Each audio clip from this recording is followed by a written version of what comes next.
2026 চনৰ বিধানসভা নিৰ্বাচনত এবাৰ সন্মিলিত বিৰোধী ঐক্য মঞ্চই চৰকাৰ কৰিব, সংখ্যাগৰিষ্ঠতাৰে চৰকাৰ কৰিব, এই কথাটো নিশ্চিত।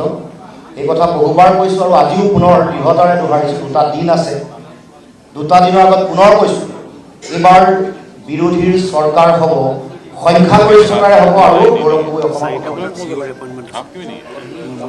বিজেপি খুব বেয়াকৈ হাৰিব। এইকাৰণে আপোনালোকে পৰিসংখ্যা হয়তো ভালকৈ চোৱা নাই আৰু অসমৰ মুখ্যমন্ত্ৰীৰ যিটো শাৰীৰিক যিটো পৰিভাষা, বডি লেংগুৱেজ, যিটো আপোনালোকে চালে নিশ্চয় গম পাব।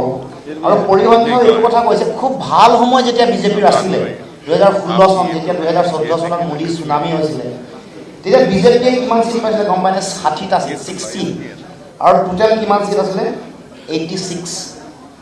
তাৰপাছত 2021 চনৰ বিধানসভা নিৰ্বাচন হ'ল, তেতিয়া আমি বহুতা বিভক্ত আছিলোঁ। ৰাইজৰ দল, জাতীয় পৰিষদ, কংগ্ৰেছ, চব বহুতা বিভক্ত হোৱাৰ পাছতো বিজেপিৰ চিট কিমান কমিল আপোনাক গম পায় নাই? 11খন আসন কমিছে, তাৰমানে 14%, এৰাউণ্ড 14% কমিছে, ডিক্লাইন হৈছে। এইবাৰ 2026 চন যদি মিনিমাম 15%, সেইবাৰ তেওঁলোকে চিট পালে 75, 86ৰ পৰা 11খন কমি 75, এইবাৰ যদি মিনিমাম 15% ধৰি লওক, মিনিমাম 15% যদি ধৰে, তেতিয়াহ'লে 15খন চিট বিজেপিয়ে হেৰুৱাই আছে।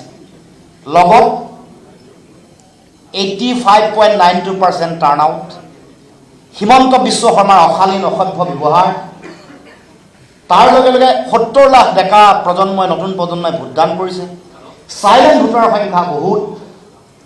এই সকলো ফেক্টৰ কনচিডাৰ কৰি লওক আৰু এইবোৰে এবাৰ সাংঘাতিক ক্ৰিয়া কৰিছে। আমি বিৰোধী ঐক্যবদ্ধ, কিন্তু শাসকীয় পক্ষ বহুদা বিভক্ত, তেওঁলোকৰ চিপ্ৰাঙৰ ৰাজনীতি চলিছে।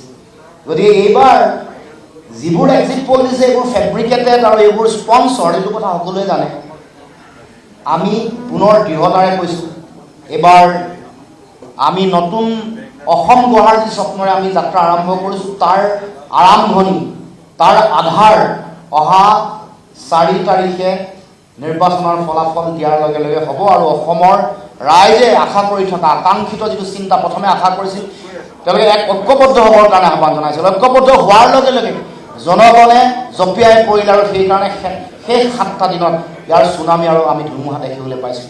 গতিকে অহা 4 তাৰিখলৈকে অপেক্ষা কৰক, আমি আশা কৰা ধৰণে আমি ফলাফল সকলোৱে পাবলৈ সক্ষম হ'ম। ধন্যবাদ।